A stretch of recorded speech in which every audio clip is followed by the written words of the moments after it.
Hello everyone, स्वागत है आप सभी का एक बार फिर से आपके अपने YouTube channel the learners academy पर। बच्चों, 2020 से संबंधित जो भी करंट न्यूज़ है, जो भी इम्पोर्टेंट करंट न्यूज़ है जो आपके एग्ज़ाम के पॉइंट ऑफ व्यू से इम्पोर्टेंट है, उन पर हम चर्चा कर रहे हैं, उनको हम देख रहे हैं। ठीक है, तो आज ये आपकी डेली करंट अफेयर्स की दूसरी क्लास है, दूसरा सेशन है। तो देखते हैं आज के हमारे क्या इम्पोर्टेंट क्वेश्चंस हैं। आई होप आपके लिए ये ज़रूर इम्पोर्टेंट साबित होगी। ठीक है, तो चलिए शुरू करते हैं आज का अपना ये सेशन। तो आज का जो पहला क्वेश्चन है बच्चों, वो है आपका कि who has been appointed as the new consultant of Google Pay India, यानी गूगल पे इंडिया के नए सलाहकार के रूप में किसे नियुक्त किया गया है। तो जल्दी से आप मुझे इसका आंसर बता दीजिए, जल्दी से आप मुझे इसका आंसर दे दीजिए। तो बच्चों, इसका जो राइट आंसर है कि गूगल पे इंडिया के नए सलाहकार के रूप में किसे नियुक्त किया गया है, वो है प्यारे बच्चों सी ऑप्शन, शिखा शर्मा। ठीक है जी, आपका सी ऑप्शन राइट है कि गूगल पे इंडिया के नए सलाहकार के रूप में किसे नियुक्त किया गया है, शिखा शर्मा जी को नियुक्त किया गया है। ठीक है जी, अब थोड़ा सा देख लेते हैं कि ये शिखा शर्मा जी, बच्चों ये जो शिखा शर्मा जी थी, ये अभी पीछे मतलब ये एक्सिस बैंक की सीईओ रह चुकी है, एक्सिस बैंक की सीईओ रह चुकी है। ठीक है, तो इस बात का भी आपको ध्यान रखना है कि शिखा शर्मा इससे पहले एक्सिस बैंक की सीईओ थी। ठीक है जी, तो बच्चों आपके जो बाकी के ऑप्शंस हैं ए, बी और डी, ये भी आपके एग्ज़ाम के पॉइंट ऑफ व्यू से काफ़ी इम्पोर्टेंट है, ये भी आपके लिए काफ़ी इम्पोर्टेंट हैं। तो चलिए एक बार इनको भी देख लेते हैं, क्योंकि इनको भी हाल फिलहाल में ये भी न्यूज़ में रहे हैं, तो इनको भी देख लेते हैं। तो पहला ऑप्शन है आपका मोहम्मद रफ़ीक। क्या है आपका पहला ऑप्शन? मोहम्मद रफ़ीक। तो बच्चों जो ओडिशा का जो हाई कोर्ट है, उड़ीसा का जो हाई कोर्ट है, इनको वहाँ का चीफ जस्टिस अपॉइंट किया गया है। इनको ओडिशा का हाई कोर्ट का क्या किया गया है? चीफ जस्टिस अपॉइंट किया गया है अभी हाल फिलहाल में, तो आपको इसको भी याद रखना। ठीक है, सेकंड है आपका ऑप्शन विश्वनाथ सोमदार। तो जी इनको भी चीफ जस्टिस अपॉइंट किया गया है, इनको भी मुख्य न्यायाधीश के तौर पर अपॉइंट किया गया है, लेकिन कहाँ इनको किया गया है बच्चों? मेघालय के हाई कोर्ट का। जो मेघालय का जो हाई कोर्ट है प्यारे बच्चों, इनको वहाँ का चीफ जस्टिस अपॉइंट किया गया है विश्वनाथ सोमदार जी को। ठीक है, शिखा शर्मा जी के बारे में आप जान चुके हैं, आपके ये क्वेश्चन का आंसर है कि न्यू कंसल्टेंट के तौर पर गूगल पे इंडिया ने इनको अपॉइंट किया है, और इससे पहले ये फॉर्मर सीईओ रह चुकी हैं एक्सिस बैंक की। आते हैं अपने डी ऑप्शन पर, दीपांकर दत्त। तो बच्चों जो दीपांकर दत्त जी हैं, ये क्या हुआ है? ये भी चीफ जस्टिस बने हैं, और ये जो चीफ जस्टिस बने हैं ये बने हैं बॉम्बे हाई कोर्ट के। कहाँ के बने हैं? बॉम्बे हाई कोर्ट के ये चीफ जस्टिस बने हैं। ठीक है जी, दीपांकर दत्त साहब। ठीक है जी, तो इन ऑप्शंस को भी आपको याद रखना है, इनको भी आपको याद रखना है। ठीक है, तो बच्चों अपने क्वेश्चन पर आए, तो who has been appointed as the new consultant of Google Pay India. तो बच्चों गूगल पे इंडिया में आपकी Shikha Sharma ji as a consultant appoint हुई हैं। ठीक है, अब बच्चों गूगल पे से कुछ फैक्ट्स जान लेते हैं कि ये गूगल पे है क्या। ठीक है जी, तो गूगल पे की अगर एस्टेब्लिशमेंट की हम बात करें, ये एस्टेब्लिश कब हुआ है बच्चों? तो ये हुआ है आपका 1998 में। कब हुआ है? 1998 में। इसके हेडक्वार्टर की अगर मैं बात करूं, इसके हेडक्वार्टर की मैं बात करूं, तो आपको पता होगा कि इसका जो हेडक्वार्टर है बच्चों वो है आपका कैलिफोर्निया में। कहाँ पर है? कैलिफोर्निया, यानी कि कैलिफोर्निया कहाँ पर है बच्चों? United states of America. ठीक है जी, गूगल की अगर मैं बात करूं, तो गूगल के जो फाउंडर हैं, ये आप सभी को पता होगा, गूगल के जो फाउंडर हैं बच्चों वो हैं आपके दो आदमी, लैरी पेज लैरी पेज, और दूसरे हैं बच्चों आपके सर्गी ब्रिन, दूसरे हैं आपके सर्गी SERGEY सर्गी ब्रिन BRIN। ठीक है जी, ये हैं आपके फाउंडर गूगल के। बच्चों गूगल की अभी एक प्रेजेंट में एक पेरेंट कंपनी बनी है, एक पेरेंट कंपनी इन्होंने अपनी लॉन्च करी है, पेरेंट कंपनी, उसका क्या नाम है, ये भी आपके एग्जाम के लिए काफ़ी इंपॉर्टेंट है। तो उसका जो नाम है बच्चों वो है आपका alphabet link, alphabet link. Alphabet link जो है आपकी गूगल की अभी हाल फिलहाल में प्रेजेंट में पेरेंट कंपनी लॉन्च हुई है। इसके CEO की अगर हम बात करें, अल्फाबेट लिंक के CEO की अगर हम बात करें, अल्फाबेट लिंक के CEO की अगर हम बात करें तो वो हैं बच्चों आपके सुंदर पिचाई साहब। कौन है? सुंदर पिचाई, ये चेन्नई के हैं, आप सभी जानते होंगे। ठीक है जी, और गूगल के भी CEO यही हैं। ठीक है, अल्फाबेट लिंक के ये CEO हैं, और गूगल के भी CEO हैं ये सुंदर पिचाई साहब। ठीक है, तो ये थे आपके गूगल से जुड़े कुछ फैक्ट। तो ये एस्टेब्लिश हुआ है आपका 1998 में, हेडक्वार्टर है इसका कैलिफोर्निया, फाउंडर हैं इसके लैरी पेज और सर्गी ब्रिन, और अगर पेरेंट कंपनी की बात करें जो प्रेजेंट में अभी लॉन्च हुई है वो है आपकी अल्फाबेट इंक। और बच्चों अल्फाबेट इंक के अगर CEO की बात करें तो वो हैं आपके सुंदर पिचाई साहब, और गूगल के भी अगर CEO की बात करें तो वो हैं आपके सुंदर पिचाई साहब। ठीक है, और आपके क्वेश्चन का आंसर है गूगल पे इंडिया ने as a new consultant launch जो किए हैं, जो सलाहकार नियुक्त किए हैं, वो हैं आपकी शिखा शर्मा। ठीक है, तो आप इस चीज़ को याद रखें। बच्चों ये हैं आपकी शिखा शर्मा जी, ये आपकी शिखा शर्मा जी हैं, शिखा शर्मा जी हैं ये। ठीक है जी, और ये है आपका गूगल पे का लोगो। ठीक है, तो इन चीज़ों को भी आप ध्यान रखें। बढ़ते हैं अपने नेक्स्ट क्वेश्चन पर। नेक्स्ट क्वेश्चन क्या कह रहा है? तो नेक्स्ट क्वेश्चन है कि विच स्टेट्स ब्लैक राइस, काले चावल, black rice has received GI tag. बच्चों which state black rice has received GI tag, किस राज्य के ब्लैक राइस को GI टैग प्राप्त हुआ है? तो बच्चों जल्दी से इसका आंसर बता दीजिए।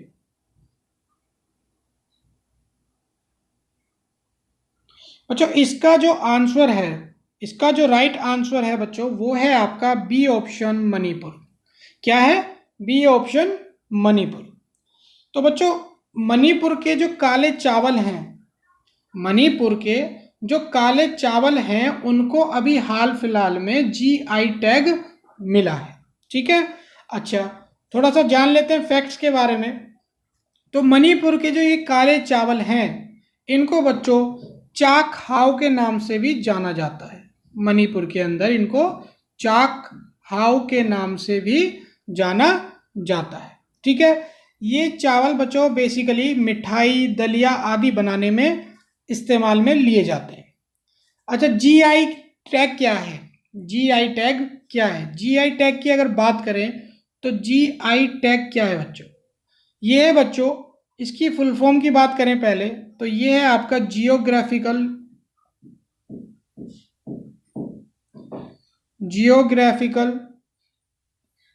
इंडिकेशन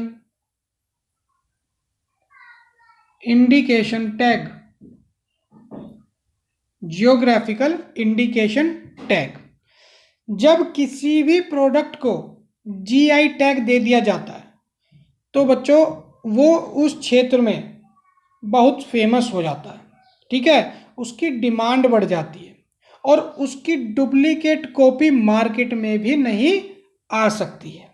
यानी कि ये किसी क्षेत्र में उगने वाली एक किस्म होती है जो कहीं और मुश्किल से मिलती है, तो उसको उसकी डिमांड बढ़ाने के लिए, उसको फेमस करने के लिए आप GI टैग देते हैं। ठीक है, इस बात को ध्यान रखना है।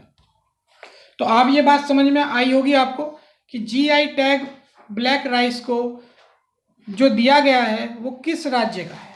वो है आपका मणिपुर।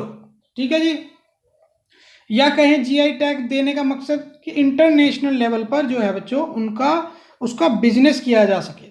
ठीक है जी। और ये जो है बच्चों जो टैग है ये 10 साल के लिए दिया जाता है। कितने साल के लिए दिया जाता है? 10 साल के लिए दिया जाता है।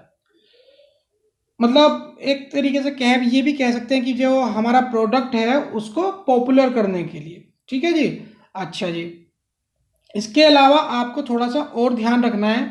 आते हैं हम अपने बाकी के ऑप्शंस पर। ठीक है, ये तो है आपके, इसका तो आंसर है आपका बी मणिपुर। ठीक है, बाकी जो ऑप्शंस हैं वो भी आपके लिए इंपॉर्टेंट हैं। ठीक है, तो जो आपका बच्चों सी ऑप्शन है उत्तर प्रदेश, उत्तर प्रदेश जो आपका सी ऑप्शन है, यहां पर भी एक चीज होती है, किस्म होती है जिसको जीआई टैग दिया गया है। तो बच्चों यूपी के गोरखपुर, गोरखपुर गोरखपुर में बच्चों टेराकोटा नाम की एक चीज होती है, टेराकोटा, टेराकोटा, इसको भी बच्चों जीआई टैग दिया गया है। और ये गोरखपुर टेराकोटा 100 साल पुराना है। कितना है? 100 साल पुराना है। ठीक है जी, इस बात का भी आप ध्यान रखें कि उत्तर प्रदेश के टेराकोटा को भी जीआई टैग दिया गया है। अगर क्वेश्चन में उत्तर प्रदेश का पूछ लिया जाए तो आपका आंसर होगा टेराकोटा। अच्छा, तमिलनाडु में आते हैं। तमिलनाडु पे भी भैया एक जो है यहाँ के भी एक चीज़ को जो है जीआई टैग दिया गया है। अब वो क्या है? तो तमिलनाडु में बच्चों एक कैंडी बनाई जाती है, वो एक प्रकार की कैंडी होती है जिसको बोलते हैं कडलाई मिठाई। क्या बोलते हैं? कडलाई, कडलाई मिठाई, कडलाई मिठाई, इसको भी जीआई टैग दिया गया है। और ये एक प्रकार की बच्चों क्या है? कैंडी है। कैंडी आप सभी जानते हैं क्या होती है। ठीक है, और ये बनी किस चीज़ की होती है? ये बनी होती है बच्चों गुड़ और मूंगफली से। जैसे आपके नॉर्थ इंडिया में उसको गज्जक बोल देते हैं, है ना। गुड़ के अंदर में आप मूंगफली के पीनट्स डाल देते हैं तो उसको जब बनाते हैं तो उसको हम गज्जक बोल देते हैं। तो वहाँ पर ये कडलाई मिठाई बोली जाती है और एक प्रकार की इसको कैंडी के शेप में बनाया गया है, इसको भी जीआई टैग दिया गया है। तो ये भी आपको याद रखने हैं। तो अगर ब्लैक राइस की बात होती है तो वो है आपका मणिपुर। ठीक है, अगर टेराकोटा की बात होती है तो वो है आपका उत्तर प्रदेश। और अगर कडलाई मिठाई की बात होती है तो वो है आपका तमिलनाडु, जिन्हें जीआई टैग दिया गया है। और जीआई टैग क्या होता है? Geographical indication tag. कितने साल के लिए दिया जाता है? 10 साल के लिए दिया जाता है, अपने प्रोडक्ट को फेमस करने के लिए, उसका बिजनेस बढ़ाने के लिए, उसका प्रचार प्रसार करने के लिए, उसकी डिमांड बढ़ाने के लिए। ठीक है, तो इन चीज़ों को आप ध्यान रखें। ठीक है जी। अब जब मणिपुर से रिलेटेड बच्चों बात हो रही थी तो मणिपुर से रिलेटेड कुछ फैक्ट्स हम जान लेते हैं। तो मणिपुर की अगर हम कैपिटल की बात करें, मणिपुर की अगर हम राजधानी की बात करें तो आप सभी जानते हैं मणिपुर की राजधानी होती है बच्चों इम्फाल। क्या होती है? इम्फाल। यहाँ के सीएम की अगर बात करें तो सीएम है यहाँ के एन बीरेन सिंह, एन बीरेन सिंह, ये हैं आपके सीएम। अगर गवर्नर की बात करें, आपसे पूछ लिया जाए कि भाई मणिपुर के गवर्नर का नाम क्या है, तो बच्चों प्रेजेंट में जो गवर्नर हैं आपके मणिपुर के वो हैं आपके नजीमा हेपतुल्ला। क्या है? नजीमा हेपतुल्ला। तो इन चीज़ों को भी आपको ध्यान रखना है। ठीक है, तो ये था आपका सेकंड क्वेश्चन कि विच state black rice has received GI tag. तो आपका आंसर है बच्चों बी ऑप्शन डी। ठीक है जी, ब्लैक राइस मणिपुर में ही होते हैं इंडिया में। ठीक है, तो इस बात का आपको ध्यान रखना है। और अगर टेराकोटा की बात करें तो उत्तर प्रदेश, और कडलाई मिठाई की बात करें तो तमिलनाडु। और जीआई टैग से जो फैक्ट्स मैंने आपको बताए हैं उनको भी ध्यान रखें। ठीक है, तो ये बात आपको समझ में आ गई होगी, ये चीज़ आपको याद भी हो गई होगी। तो बढ़ते हैं आज के अपने नेक्स्ट क्वेश्चन पर कि नेक्स्ट क्वेश्चन क्या कहता है। बच्चों नेक्स्ट क्वेश्चन में बढ़ने से पहले ये हैं आपके बच्चों ब्लैक राइस, ये हैं आपके ब्लैक राइस। ठीक है, और ये है आपका जियोग्राफिकल इंडिकेशन टैग, इस प्रकार का ये टैग होता है। और अतुल्य भारत की अमूल्य निधि, मतलब ये भारत की एक अमूल्य चीज है, ठीक है, बहुत ही कीमती ये चीज है, ठीक है। कुछ ना कुछ फैक्ट, कुछ ना कुछ महत्वपूर्ण तो इसमें है ही भाई, ब्लैक राइस है ना, आपने भी पहली बार ही सुना हो शायद। तो इन चीजों को ध्यान रखना है। तो चलिए बढ़ते हैं नेक्स्ट क्वेश्चन पर जी। नेक्स्ट क्वेश्चन है बच्चों आपका कि when did world press freedom day celebrate, विश्व प्रेस स्वतंत्रता दिवस कब मनाया गया? तो आई थिंक आप सभी इस क्वेश्चन का जवाब आसानी से दे पाएंगे, आप सभी इस सवाल का जवाब आसानी से दे सकते हैं, आप सभी को पता भी होगा। तो जल्दी से आंसर बता दीजिए। तो बच्चों इसका जो राइट आंसर है वो है आपका सी ऑप्शन, 3 मई, यानी 3 मई को वर्ल्ड प्रेस फ्रीडम डे आपका सेलिब्रेट किया गया, विश्व प्रेस स्वतंत्रता दिवस आपका सेलिब्रेट किया गया 3 मई को या 3 मई को या 3 मई को, ठीक है। अच्छा ये डे जो है वर्ल्ड प्रेस डे, ये सेलिब्रेट क्यों किया जाता है? क्या कोई बता सकता है कि ये डे सेलिब्रेट क्यों किया जाता है? तो बच्चों ये जो डे होता है ये सेलिब्रेट किया जाता है दुनिया भर में जितने भी पत्रकार हैं, जितने भी जर्नलिस्ट हैं दुनिया भर में, उनको एक तरह की श्रद्धांजलि देने के लिए ये जो है ये दिवस सेलिब्रेट किया जाता है, ठीक है जी। इसकी जो बच्चों थीम रखी गई है इस सेलिब्रेशन की, इस वर्ल्ड प्रेस फ्रीडम डे जो सेलिब्रेट किया गया है, इसकी एक थीम रखी गई है। और वो थीम जो रखी गई है वो रखी गई है बच्चों, जर्नलिज्म विदाउट फियर और फेवर। क्या रखी गई है? जर्नलिज्म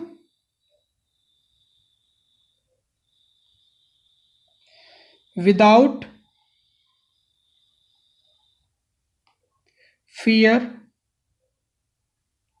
और फेवर, विदाउट फियर और फेवर, ये है आपकी इस सेलिब्रेशन की थीम, ठीक है जी, इस दिवस की थीम।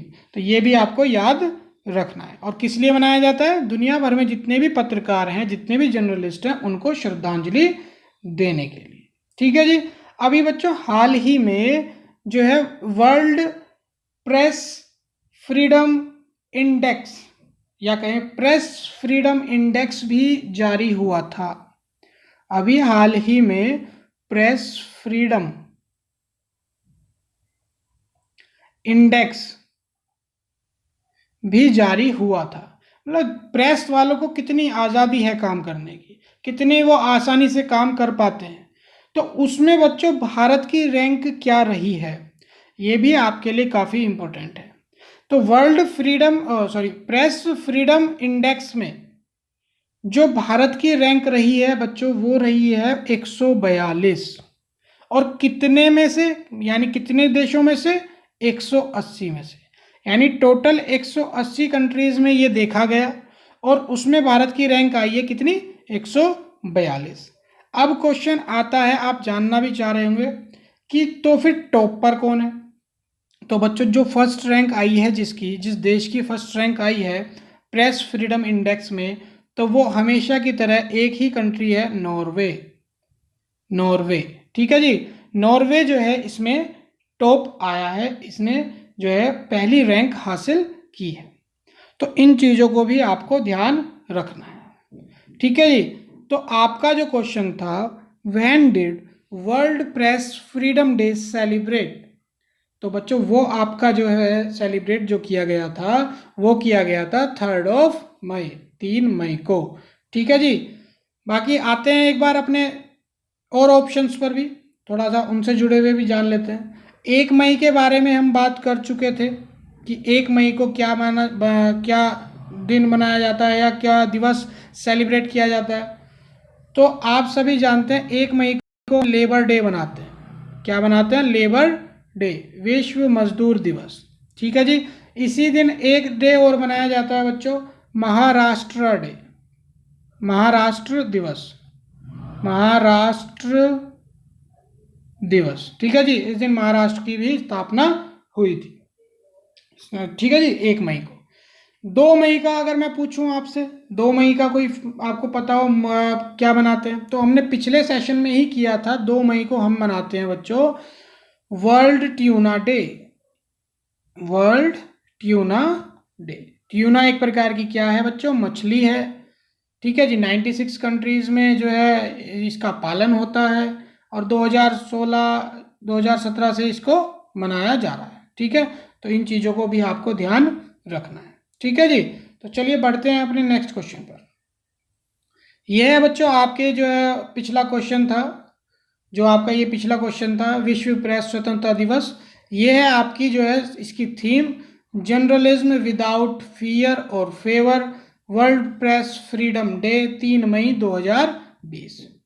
ठीक है, तो इस चीज़ का आपका ध्यान रखना। ये आपका इसका लोगो है, एक चिड़िया है और उसके मुंह के अंदर पेन है। क्या है, पेन है। तो इन चीज़ों को आपको ध्यान रखना है। ठीक है, तो चलिए बढ़ते हैं अपने नेक्स्ट क्वेश्चन पर। इतनी बात आपको समझ में आ भी गई होगी। यह है बच्चों आपका नेक्स्ट क्वेश्चन, तो जरा जल्दी से इसका आंसर बता दीजिए कि recently RBI has cancelled the licence of which bank. हाल ही में आरबीआई ने किस बैंक का लाइसेंस रद्द किया है या रद्द कर दिया है। तो आपके ऑप्शंस हैं, A Karnataka bank, B CKP cooperation bank, C UCO bank, या ऑप्शन डी सरस्वती बैंक। जल्दी से इसका आंसर दीजिए। तो बच्चों इसका जो राइट आंसर है, इसका जो राइट आंसर है कि आरबीआई ने किस बैंक का लाइसेंस रद्द किया है, तो बच्चों वो है आपका option B CKP cooperation bank. ठीक है जी, आपका ऑप्शन बी इसका राइट आंसर है, सीकेपी कोऑपरेशन बैंक। ठीक है जी, ये बैंक बच्चों लगभग 104 साल पुराना है। कितना पुराना है, 104 साल पुराना बैंक ये है। इसके हेडक्वार्टर की अगर बात करें, इसके हेडक्वार्टर की अगर बात करें तो वो है बच्चों आपका मुंबई में। मुंबई में आपका इस बैंक की बात हो रही है, सीकेपी कोऑपरेशन बैंक। इसका हेडक्वार्टर है आपका मुंबई में। इसकी टोटल जो ब्रांच है, इसकी जो टोटल ब्रांच है बच्चों वो है 8। कितनी है, 8 इसकी टोटल ब्रांच है। तो थोड़ा सा बच्चों आरबीआई से जुड़ा हुआ भी फैक्ट देख लेते हैं, आरबीआई से जुड़ी हुई बातें भी थोड़ी सी जान लेते हैं, आरबीआई को भी देख लेते हैं। तो इसका जो बच्चों एस्टेब्लिशमेंट हुआ था, ये कब एस्टेब्लिश हुआ था, ये हुआ था आपका 1 अप्रैल। आप सभी जानते भी होंगे, कई बार ये क्वेश्चन आया भी है। 1 अप्रैल 1935 कब हुआ है आरबीआई एस्टेब्लिश, 1 अप्रैल 1935। ठीक है, इसके अगर बच्चों हेडक्वार्टर की बात करें, आरबीआई के अगर हेडक्वार्टर की बात करूं मैं, तो आप सभी जानते हैं हेडक्वार्टर इसका कहाँ पर है, मुंबई में है। इसका भी हेडक्वार्टर कहाँ पर है बच्चों, मुंबई में है। ठीक है, प्रेजेंट टाइम में इस आरबीआई के गवर्नर कौन है, इस आरबीआई के गवर्नर कौन है, बताएंगे आप सभी। जी बिल्कुल, इसके जो गवर्नर हैं वो हैं आपके शक्तिकांत दास, शक्तिकांत दास। और कौन से नंबर के हैं ये, तो ये हैं बच्चों 25th यानी 25वें नंबर के ये गवर्नर हैं, शक्तिकांत दास आरबीआई के गवर्नर। ठीक है, तो इन चीज़ों को भी आपको याद रखना है, इन चीज़ों को भी आपको साथ में लेकर चलना है। तो अगर क्वेश्चन की बात करें तो क्वेश्चन में पूछा था कि आरबीआई ने किस बैंक का लाइसेंस रद्द कर दिया है, तो वो है आपका option B cooperation bank, sorry CKP cooperation bank. तो इन चीज़ों को भी बच्चों याद रखना है। ठीक है, सभी क्वेश्चन आपके एग्जाम के लिए बहुत इंपॉर्टेंट हैं और ये 2020 से संबंधित टोटल करंट आपको कराई जा रही है। ठीक है, तो चलिए बढ़ते हैं अपने नेक्स्ट क्वेश्चन पर। सॉरी मैं बार बार दिखाना भूल जाता हूँ आपको। ये है बच्चों आरबीआई का आपका लोगो, रिजर्व बैंक ऑफ इंडिया, जिसमें एक शेर है, एक पेड़ है। ठीक है, कई बार इसमें से भी क्वेश्चन आता है। ठीक है, इन चीज़ों को भी ध्यान रखना है। और ये है आपका सीकेपी कोऑपरेटिव बैंक का लोगो। इसकी जो है बच्चों अभी मान्यता रद्द करी गई है। टोटल ब्रांच है इसकी 8, हेडक्वार्टर है इसका मुंबई में, आरबीआई का भी मुंबई में हेडक्वार्टर है। तो इन चीज़ों को आपको ध्यान रखना है, ठीक है। तो ये था आपका इस क्वेश्चन का थोड़ा सा विजुअल, ठीक है। तो बढ़ते हैं अपने नेक्स्ट क्वेश्चन पर। पांचवा क्वेश्चन आपको क्या कह रहा है, जीआई टैग की बात हो रही है बच्चों यहां पर भी, कि विच प्रोडक्ट फ्रॉम J&K यानी Jammu and Kashmir got GI tag. Jammu and Kashmir के किस प्रोडक्ट को, किस उत्पाद को जीआई टैग मिला है, जीआई टैग मिला है। तो जल्दी से आप इसका जवाब दे दीजिए, जल्दी से इसका आंसर हमें बता दीजिए।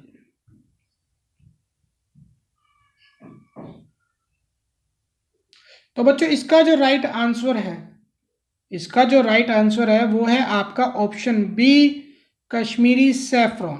कश्मीरी सैफरॉन, सैफरॉन होती है बच्चों आपकी केसर, केसर जो होती है ना, दूध वगैरह में डाल के हम ले लेते हैं, लाल लाल, ये काफ़ी हेल्दी भी होती है, ठीक है, अच्छी क्वालिटी का होता है कश्मीरी सैफरॉन, ठीक है। तो इसको भी बच्चों इस बार जीआई टैग मिला है। तो अभी हमने पीछे भी जीआई टैग देखे थे, मणिपुर के काले चावल को दिया गया है, उत्तर प्रदेश के गोरखपुर के आपको जो है टेराकोटा को दिया गया है, तमिलनाडु के आपके कटलाई मिठाई को जो है जीआई टैग दिया गया है, और आपके जम्मू एंड कश्मीर में बच्चों कश्मीरी जो केसर है, जिसे कश्मीरी केसर कहते हैं, जिसे कश्मीरी सैफरॉन कहते हैं, उसको भी जीआई टैग दिया गया है। तो इस चीज़ को भी ध्यान रखना है, ठीक है। और बच्चों चलो अब इससे जुड़े कुछ फैक्ट्स जान लेते हैं कश्मीरी सैफरॉन से। तो बच्चों ये एक ऐसा दुनिया का एकमात्र केसर है, दुनिया का एकमात्र केसर है ये ऐसा, जो 16,000 मीटर, जो 16,000 मीटर की ऊंचाई पर उगाया जाता है। सबसे पहला फैक्ट तो यही हो गया कि 16,000 मीटर की ऊंचाई पर उगाया जाने वाला एकमात्र केसर की जो वैरायटी है वो है आपकी कश्मीरी सैफरॉन, ठीक है जी। इस बात को आपको ध्यान रखना है। अच्छा बच्चों काफ़ी थोड़ा पुराना फैक्ट है लेकिन फिर भी जान लेते हैं। दार्जिलिंग की चाय, कहाँ की, दार्जिलिंग की, आपने सुना भी होगा दार्जिलिंग की चाय काफ़ी फेमस होती है, ठीक है। तो दार्जिलिंग की जो चाय है उसको भी जीआई टैग दिया गया था, और वो दिया गया था 2004 में, ठीक है। ये थोड़ा सा मैंने वैसे ही आपको थोड़ा ध्यान रहे इसलिए मैंने बता दिया। तो दार्जिलिंग की चाय को भी 2004 में जीआई टैग दिया गया था, ठीक है जी। तो ये थे आपका बच्चों इस क्वेश्चन का आंसर कि जम्मू कश्मीर के किस प्रोडक्ट को जीआई टैग दिया गया है। तो वो है बच्चों आपकी कश्मीरी सैफरॉन, कश्मीरी केसर। तो इन चीज़ों को ध्यान रखना है, इन चीज़ों को आप ध्यान रखें। और ये एकमात्र ऐसी केसर है जो 16,000 मीटर की ऊंचाई पर उगाई जाती है, ठीक है। इस बात को भी आप ध्यान रखेंगे, ये इससे जुड़ा एक फैक्ट है। कश्मीरी सैफरॉन से कितनी ऊंचाई पर उगाई जाती है, 16,000 मीटर की ऊंचाई पर उगाई जाती है, और दुनिया में एकमात्र, ठीक है जी, जो इतनी ऊंचाई पर उगाई जाती है केसर। अब बच्चों जम्मू एंड कश्मीर की हमने बात करी है, जम्मू एंड कश्मीर की हमने बात करी है, तो जम्मू एंड कश्मीर से जुड़े कुछ फैक्ट्स देख लेते हैं, क्योंकि यहाँ पर भी अब की बार बहुत काम हुआ है। ये यूटी बना है, 2 अलग अलग यूटी बने हैं, यहाँ पे पहली बार एलजी बने हैं, ठीक है जी। तो इन चीज़ों को भी देख लेते हैं। तो बच्चों जम्मू एंड कश्मीर के पहले एलजी उपराज्यपाल, लेजिस्लेटिव गवर्नर कौन है या कौन बने हैं, तो जल्दी से बताइए। तो बच्चों ये जो एलजी जो बने हैं उनका नाम है गिरीश चंद्र मुर्मू, मुर्मू। ये बहुत इंपॉर्टेंट क्वेश्चन है आपके लिए इस बार, और ये 100% आना है, ठीक है। तो गिरीश चंद्र मुर्मू, ठीक है जी। अच्छा, इनके एडवाइज़र को भी अपॉइंट किया गया है, इनके सलाहकार को, एलजी के, गिरीश चंद्र मुर्मू के। तो इनके जो सलाहकार हैं, इनके जो एडवाइज़र हैं, इनके जो एडवाइज़र हैं जो अपॉइंट हुए हैं, उनका क्या नाम है? वो है बच्चों आपके आर आर भटनागर। कौन है? R R Bhatnagar, R R Bhatnagar. ठीक है जी। ये पहले बच्चों सीआरपीएफ के हेड थे। किसके हेड थे ये पहले? सीआरपीएफ के। ये पहले आपके सीआरपीएफ के हेड थे। तो अब क्वेश्चन यहां से एक और बन गया कि अगर ये पहले सीआरपीएफ के हेड थे तो प्रेजेंट में सीआरपीएफ के हेड कौन है? प्रेजेंट में सीआरपीएफ के हेड कौन है? तो बच्चों वो हैं आपके एपी महेश्वरी। एपी महेश्वरी, संदीप महेश्वरी नहीं, एपी महेश्वरी आपके सीआरपीएफ के एट प्रेजेंट में हेड है। इनसे पहले कौन थे?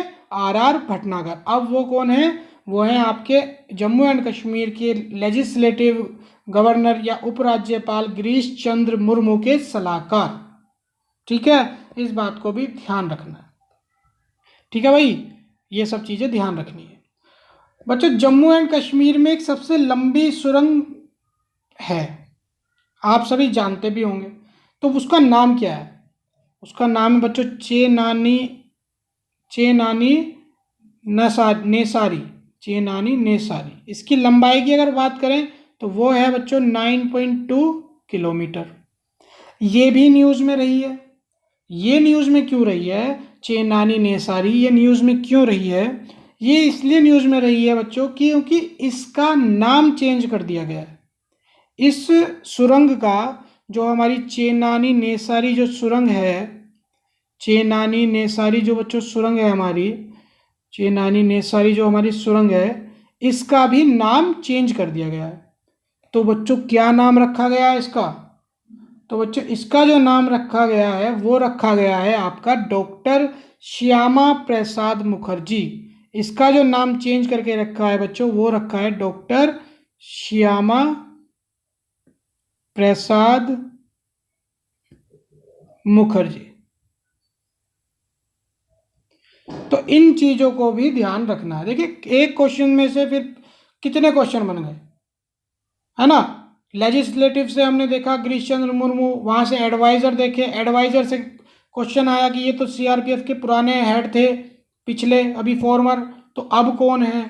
ठीक है जी, चेनानी नेसारी सुरंग सबसे लंबी, इसका नाम चेंज कर दिया गया। क्या कर दिया गया? डॉक्टर श्यामा प्रसाद मुखर्जी।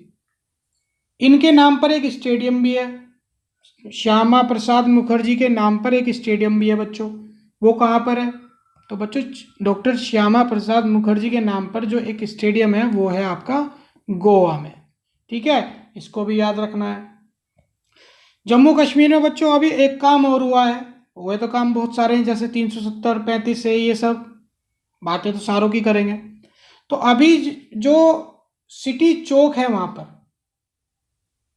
जो सिटी चौक है उसका भी नाम बदला गया है। उसका भी नाम बदला गया है। किसका? सिटी चौक का। उसका भी नाम बदला गया है सिटी चौक का। तो इसका क्या नाम रखा गया है बच्चों? तो इसका जो नाम रखा है बच्चों बदल कर सिटी चौक का, वो रखा है भारत माता चौक। ये भी याद रखना है, ये भी इंपॉर्टेंट है आपके लिए। ठीक है जी। इसके अलावा एक चीज और की है, इसके अलावा एक चीज और की है, वो है आपकी सर्कुलर रोड चौक। सर्कुलर रोड चौक, सर्कुलर रोड चौक, इसका भी नाम चेंज किया गया है। तो इसका नाम जो चेंज कर कर रखा है सर्कुलर रोड चौक का, वो रखा है बच्चों अटल चौक। क्या रखा है? अटल चौक। तो ये सब आपको बच्चों याद रखने हैं। ठीक है। और भी चीजें हुई हैं बच्चों जम्मू एंड कश्मीर में, जम्मू एंड कश्मीर से जुड़े फैक्ट्स चल रहे हैं। जम्मू कश्मीर में और भी चीजें हुई हैं। यहां पर अभी जम्मू एंड कश्मीर की पहली चीफ जस्टिस बनी है। तो वो कौन है बच्चों? गीता मित्तल। गीता मित्तल पहली चीफ जस्टिस बनी है, ठीक है। गीता मित्तल जम्मू कश्मीर की पहली महिला चीफ जस्टिस बनी है। और जम्मू कश्मीर ने बच्चों सर्वदा सीनियर इनिशिएटिव हेल्पलाइन सर्विस भी शुरू की है। इन्होंने जम्मू कश्मीर में एक हेल्पलाइन भी शुरू की है। वो क्या की है बच्चों? सर्वदा सीनियर इनिशिएटिव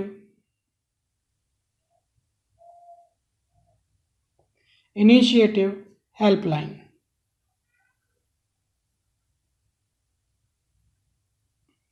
सर्विस सर्वदा सीनियर इनिशिएटिव हेल्पलाइन सर्विस भी जम्मू एंड कश्मीर में शुरू की गई है। तो ये थे आपके जम्मू कश्मीर से जुड़े कुछ फैक्ट्स जो आपको याद रखने हैं, और ये करंट में जो जो चीज़ें हुई हैं वो भी याद रखनी है। तो which product from Jammu and Kashmir got GI tag? तो बच्चों वो है आपकी कश्मीरी सैफरॉन, कश्मीरी केसर, ठीक है। तो चलिए बढ़ते हैं अपने नेक्स्ट क्वेश्चन पर। उससे पहले देख लेते हैं अपना लोगो। तो बच्चों ये है आपकी कश्मीरी सैफरॉन।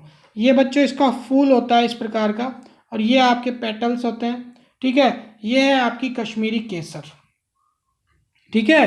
तो इनको आपको ध्यान रखना है इस क्वेश्चन को। तो चलिए बढ़ते हैं अपने नेक्स्ट क्वेश्चन पर। नेक्स्ट क्वेश्चन क्या कह रहा है, जल्दी से इसका आंसर आप हमें दीजिए कि who has written a book called Shivaji in South Block the unwritten history of a proud peoples. Shivaji in South Block the unwritten history of a proud peoples नामक पुस्तक किसने लिखी?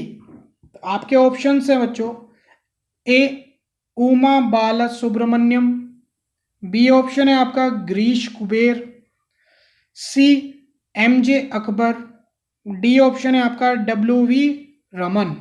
जल्दी से इसका आंसर दें।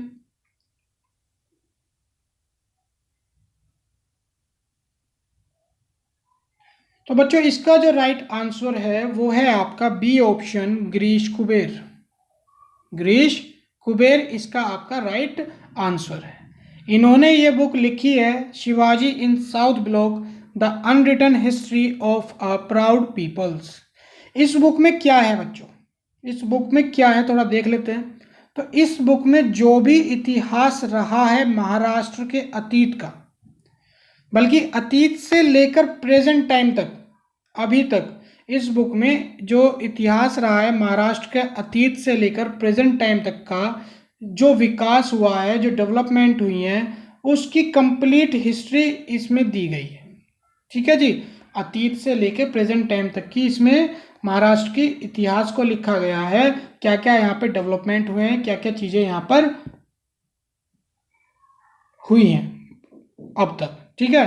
तो यानी, और हाँ ये बच्चों बुक अभी रिलीज नहीं हुई है, ये बुक अभी रिलीज नहीं हुई है। अगर रिलीज की बात करें तो ये बुक जो है बच्चों अक्टूबर में रिलीज होगी, अक्टूबर में ये रिलीज होगी, मतलब मार्केट में आएगी, ठीक है। तो इस चीज को ध्यान रखना है। बाकी आते हैं अपने और ऑप्शंस पर। तो अभी हम पहले देखकर आए थे अभी उमा बाला सुब्रमण्यम के बारे में, शायद पिछले सेशन में देखा था। तो इन्होंने क्या कौन सी बुक लिखी थी बच्चों? इन्होंने लिखी थी आपकी Sayaji Rao Gaekwad three the maharaja of Baroda. आप सभी को याद होगा कौन सी लिखी थी? Sayaji Rao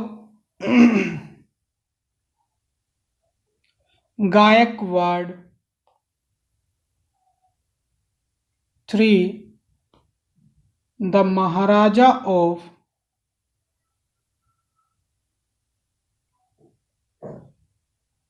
Baroda, the maharaja of Baroda. तो इन्होंने ये किताब लिखी थी, ठीक है जी। एमजे अकबर जी ने भी अभी एक हाल फिलहाल में किताब लिखी है, ये भी न्यूज़ में रहे हैं। तो इन्होंने जो किताब लिखी है बच्चों वो लिखी है एमजे अकबर ने गांधीज हिंदुइज्म, गांधीज हिंदुइज्म।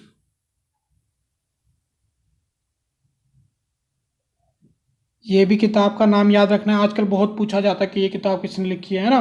तो इन्होंने लिखी है Gandhi's Hinduism, the struggle against Jinnah Islam. पूरी बुक का नाम यही है, द स्ट्रगल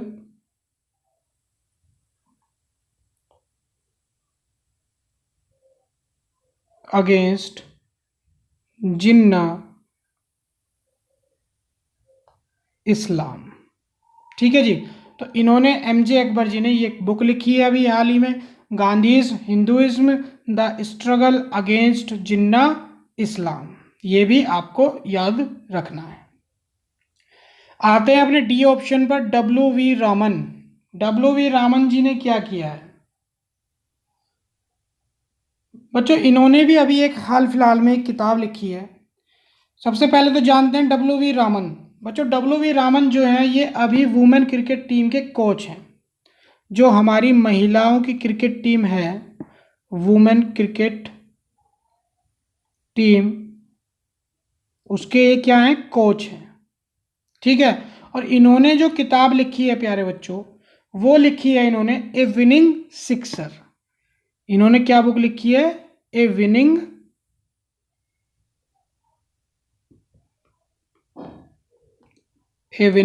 सिक्सर। तो इन चीज़ों को आपको ध्यान रखना है। इन चीज़ों से ये अभी रिसेंट की करंट की ही खबरें हैं, तो यहाँ से भी आपके प्रश्न पूछे जा सकते हैं। ठीक है। तो इन चीज़ों को भी आपको ध्यान रखना है। ठीक है। तो चलिए बढ़ते हैं आगे। यह है बच्चों आपकी बुक का logo, Shivaji in South Block the unwritten history of proud people, written by Girish Kuber. ठीक है जी, गिरीश कुबेर आपका बी ऑप्शन। ठीक है। तो चलिए बढ़ते हैं अपने नेक्स्ट क्वेश्चन पर। नेक्स्ट क्वेश्चन देखते हैं कि who has been appointed as the director of NTPC. NTPC के निदेशक के रूप में किसे नियुक्त किया गया है? तो जल्दी से इसका आंसर देना है। आपका ए ऑप्शन है सुदर्शन बाबू, बी ऑप्शन है आपका रमेश बाबू, सी ऑप्शन है आपका फिलिप कुमार पटेल, और सॉरी ये फिलिप नहीं है सर, दिलीप है, यहाँ पर डी है। ठीक है, दिलीप कुमार पटेल। और डी ऑप्शन है आपका सुरेश एन पटेल। जल्दी से इसका जवाब दे दीजिए हमें।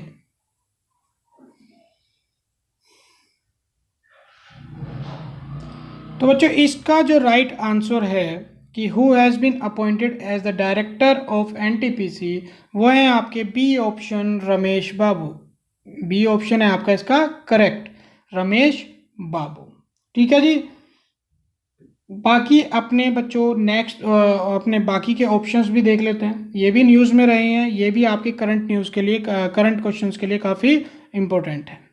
तो सुदर्शन बाबू की अगर बात करें तो बच्चों डोनाल्ड ट्रंप ने इनको अभी साइंस बोर्ड के मेंबर के रूप में अपॉइंट किया था।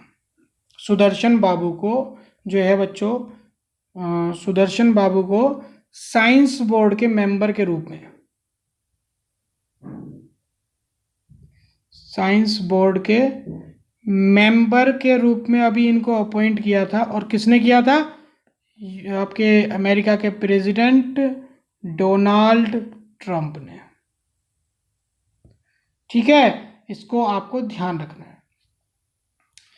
आते हैं अपने सी ऑप्शन पर, दिलीप कुमार पटेल जी पर। दिलीप कुमार पटेल जी पर, ये भी अभी करंट न्यूज़ में रहे हैं। ये बच्चों एनटीपीसी के एचआर डायरेक्टर बने हैं। ये एचआर डायरेक्टर बने हैं एनटीपीसी के।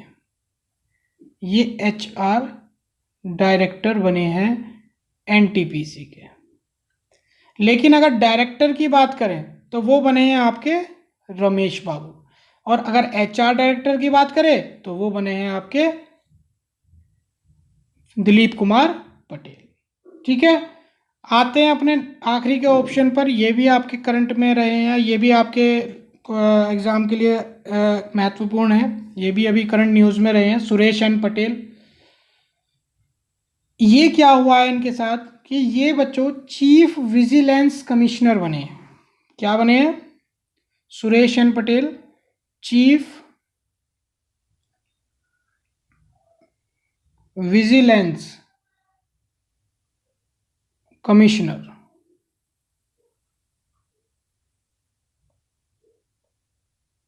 ये आपके चीफ विजिलेंस कमिश्नर बने। ठीक है, तो इन चीज़ों को भी आपको ध्यान रखना है।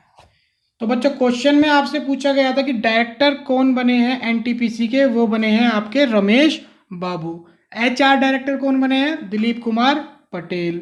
डोनाल्ड ट्रंप ने साइंस बोर्ड के मेंबर के रूप में किसे अपॉइंट किया है, सुदर्शन बाबू को किया है।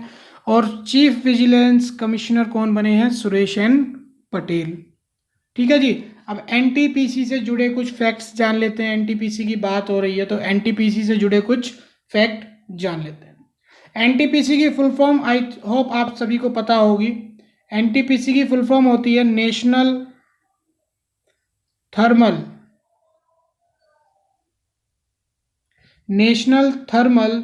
पावर कोऑपरेशन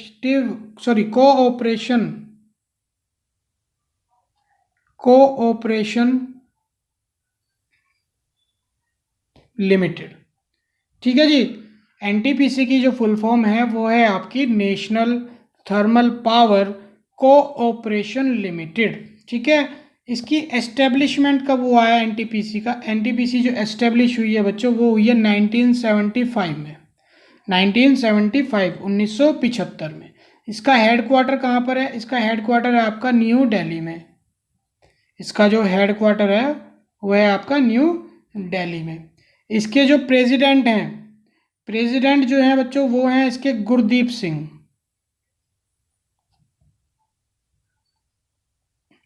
गुरदीप सिंह इसके प्रेसिडेंट हैं। बच्चों एनटीपीसी जो है एक काम और कर रहा है, वो क्या कर रहा है, एनटीपीसी जो है बच्चों दुनिया का सबसे बड़ा सोलर पार्क बना रहा है।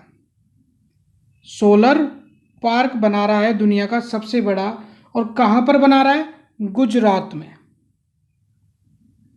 गुजरात में दुनिया का सबसे बड़ा सोलर पार्क बना रहा है NTPC, national thermal power corporation limited.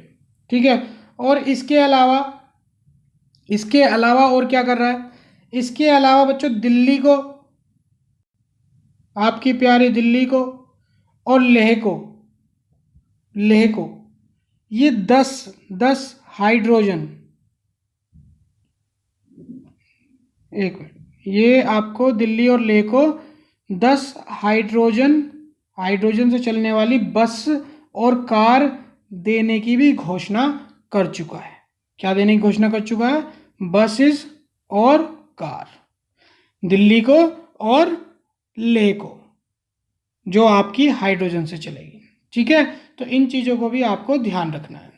ये हैं बच्चों आपके रमेश बाबू, डायरेक्टर ऑपरेशंस एनटीपीसी के। ठीक है, तो इस चीज़ को आपको ध्यान रखना है। आई होप आपको अच्छा लग रहा होगा सेशन, आपको चीज़ें समझ में आ रही होंगी। तो चलिए बढ़ते हैं अपने नेक्स्ट क्वेश्चन पर।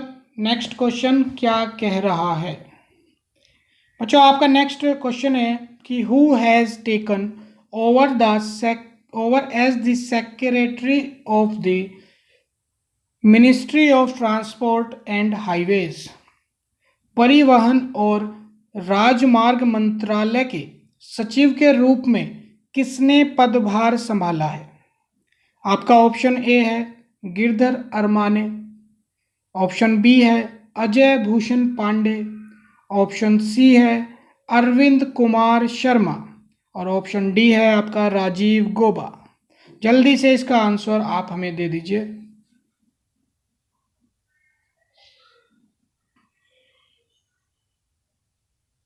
तो बच्चों इसका जो राइट आंसर है आपका कि who has taken over as the secretary of the ministry of transport and highways, इसका जो आपका करेक्ट ऑप्शन है बच्चों ऑप्शन ए गिरधर अरमाने। ठीक है, ये आपका इस सवाल का सही उत्तर है। बाकी बच्चों आते हैं अपने बचे हुए ऑप्शंस पर, ये भी आपके लिए इम्पोर्टेंट हैं, करंट से रिलेटेड हैं। तो अजय भूषण पांडे, सबसे पहले देखते हैं अजय भूषण पांडे के बारे में, इनका ये करंट न्यूज़ में क्यों रहे। तो बच्चों ये अभी हाल फिलहाल में फाइनेंस सेक्रेटरी बने थे। ठीक है, क्या बने थे ये अभी हाल फिलहाल में, फाइनेंस या फिनांस भी बोल देते हैं इसको, फाइनेंस सेक्रेटरी, फाइनेंस सेक्रेटरी। ठीक है, तो इससे पहले कौन थे, इनसे पहले कौन थे, ये भी क्वेश्चन बन सकता है कि इन्होंने किनकी जगह ली है। तो बच्चों इनसे पहले जो थे वो थे आपके राजीव कुमार, वो थे आपके राजीव कुमार, जो इनसे पहले थे फाइनेंस सेक्रेटरी, जिनकी इन्होंने जगह ली है अजय भूषण पांडे जी ने। ठीक है जी। तो अब आता है कि राजीव कुमार जी जो है इनको कौन सा पदभार मिला है, ये भी क्वेश्चन आ सकता है, ये भी क्वेश्चन बनेगा।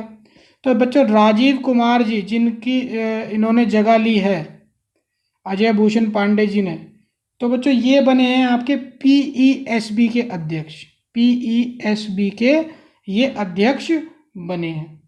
अब पीईएसबी क्या है, तो बच्चों पीईएसबी की अगर मैं फुल फॉर्म की बात करूं, तो पीईएसबी की फुल फॉर्म की अगर मैं बात करूं तो इसकी फुल फॉर्म है आपकी public enterprises, public enterprises selection board. ये बच्चों अभी इसके अध्यक्ष बने हैं राजीव कुमार जी। ठीक है, तो अजय भूषण पांडे जो है बच्चों अभी आपके फाइनेंस सेक्रेटरी बने हैं। इनसे पहले थे आपके राजीव कुमार, और राजीव कुमार जी जो है आपके पीईएसबी के अभी अध्यक्ष बने हैं। ठीक है, आते हैं अपने नेक्स्ट ऑप्शन पर, अरविंद कुमार शर्मा जी पर। तो बच्चों ये बने हैं आपके अभी सेक्रेटरी बने हैं, ये सेक्रेटरी बने हैं आपके एमएसएमई के, ये आपके सेक्रेटरी एमएसएमई के सेक्रेटरी ये बने हैं, एमएसएमई। ठीक है, राजीव गौबा जी के बारे में बात करें, राजीव गौबा जी, तो बच्चों ये आपके कैबिनेट सेक्रेटरी बने हैं,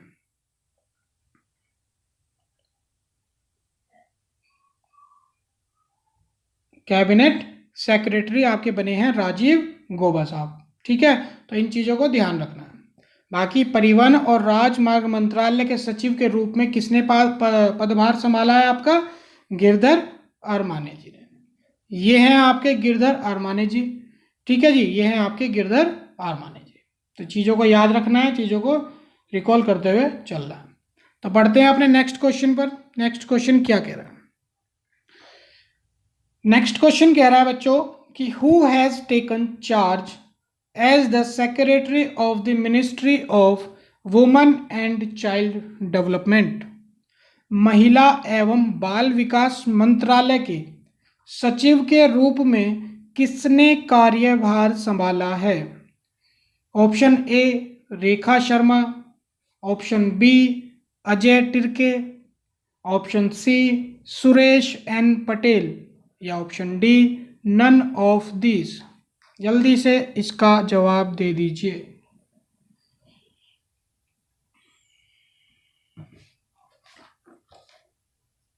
तो बच्चों इसका जो राइट आंसर है वो है आपका B option, Ajay तिर्के।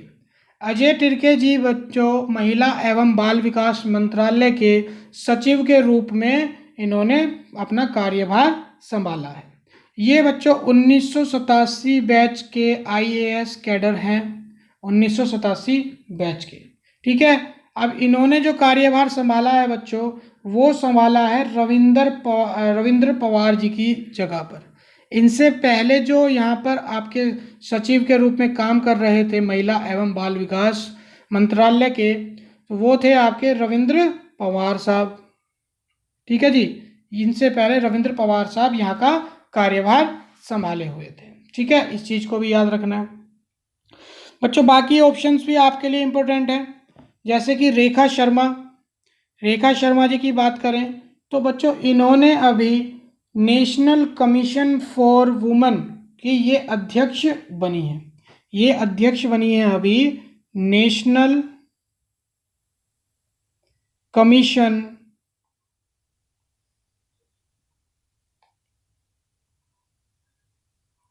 For women. ठीक है जी, ये नेशनल कमीशन फॉर वुमेन की क्या बनी है अभी, प्रेसिडेंट बनी है, अध्यक्ष बनी है। तो इस चीज़ को भी आपको ध्यान रखना है। ठीक है। सुरेश एन पटेल, सुरेश एन पटेल जी की बात करें तो बच्चों सुरेश एन पटेल जी जो हैं अभी सतर्कता आयुक्त इनको बनाया गया है। क्या बनाया गया है इनको? सतर्कता आयुक्त इनको बनाया गया है। ठीक है, सुरेश एन पटेल को। ठीक है, तो इन चीज़ों को भी आपको ध्यान रखना है। तो जरा अजय तिर्के जी को देख लेते हैं। ये हैं बच्चों आपके अजय तिर्के साहब, जिनको महिला एवं बाल विकास मंत्रालय के एक सचिव के रूप में कार्यभार दिया गया है। और इनसे पहले कौन थे? राजकुमार पवार साहब थे। ठीक है, इन चीज़ों को भी ध्यान रखना है और बाकी जो फैक्ट्स हैं उनको भी आपको ध्यान रखना है। ठीक है, नोट्स बनाते हुए चलें साथ में अपने। आते हैं आज के बच्चों आखिरी सवाल पर, आखिरी क्वेश्चन पर। यह है आज का आखिरी सवाल। तो पढ़ते हैं इस सवाल को कि who became the first independent female director on the BSE board. हाल ही में BSE बोर्ड में पहली स्वतंत्र महिला निदेशक, पहली स्वतंत्र महिला निदेशक कौन बनी है? Option A Sangeeta Reddy, option B Chandrima Shah, option C M Jayashree Vyas या ऑप्शन डी देवजानी घोष। इसका करेक्ट उत्तर क्या होगा मेरे प्यारे बच्चों? बच्चों इसका जो करेक्ट उत्तर है वो है C option M Jayashree Vyas. C option is the right answer. इनको बच्चों हाल ही में महिला निदेशक के तौर पर BSE बोर्ड में इनको निदेशक बनाया गया है और पहली स्वतंत्र महिला निदेशक ये बनी है। ठीक है, ये भी आपका इंपॉर्टेंट क्वेश्चन है। ठीक है, तो इन चीज़ों को ध्यान रखें। ठीक है जी, एक बार अपने बाकी के ऑप्शंस पर भी आ जाते हैं।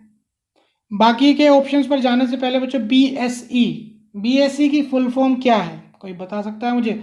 अगर मैं BSE की फुल फॉर्म की आपसे बात करूं तो बच्चों BSE की फुल फॉर्म होती है आपकी Bombay stock exchange.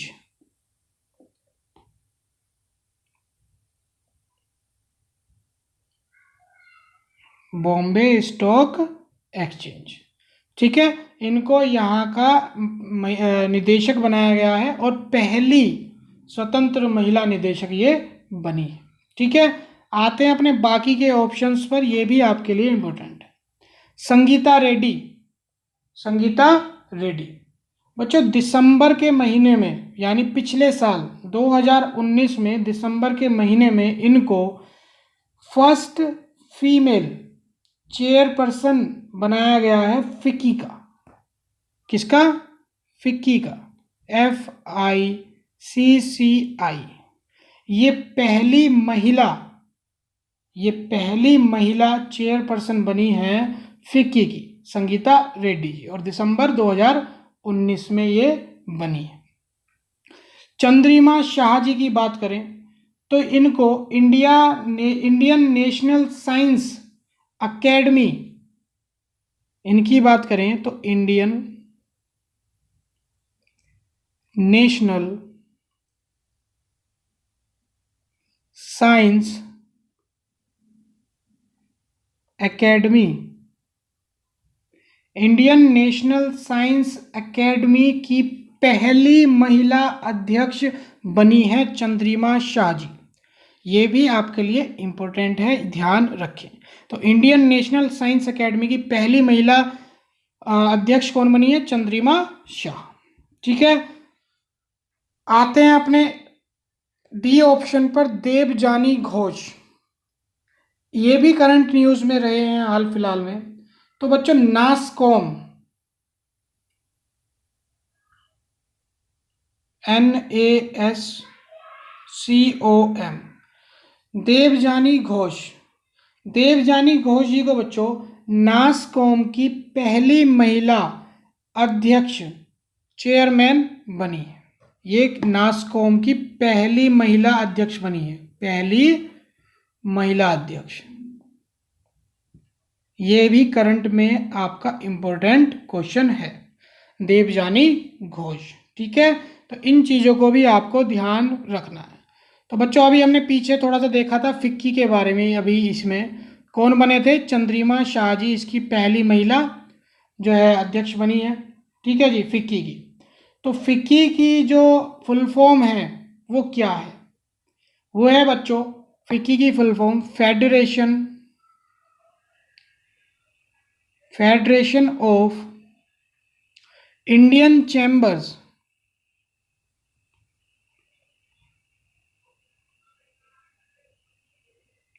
Federation of Indian chambers of commerce and industry.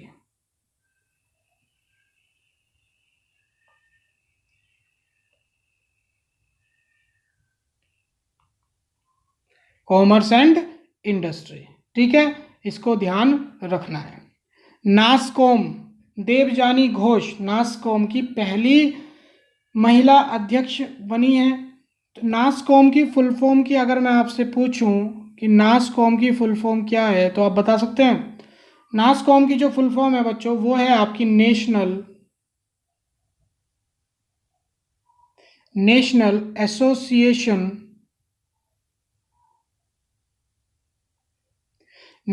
Association of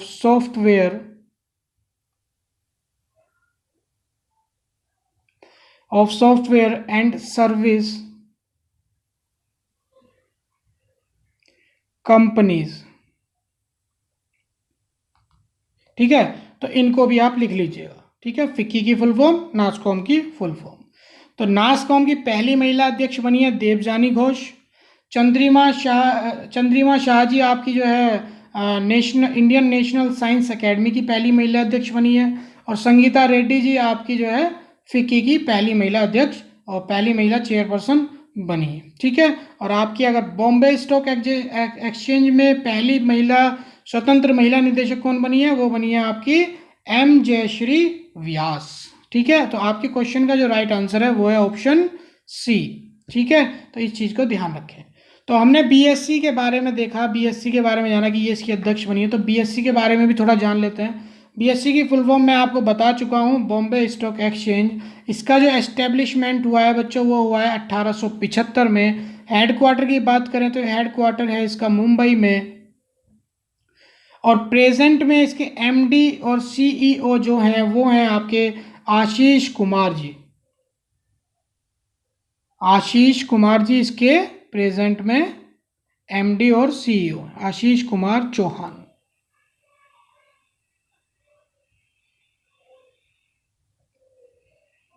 ठीक है, इन चीज़ों को भी आपको ध्यान रखना है। ठीक है, तो आज की ये सेशन यहीं ख़त्म होता है बच्चों, यह सेशन यहीं समाप्त होता है। आई होप आपको ये सेशन अच्छा लगा होगा, आपको चीज़ें समझ में आई होंगी। आपको अच्छा लगा हो तो बच्चों ये वीडियो लाइक करना।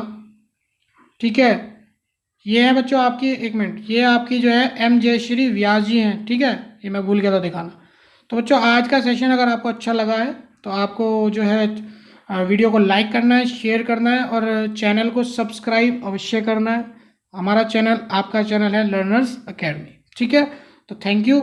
आज का क्लास यहीं समाप्त करते हैं। Thank you very much.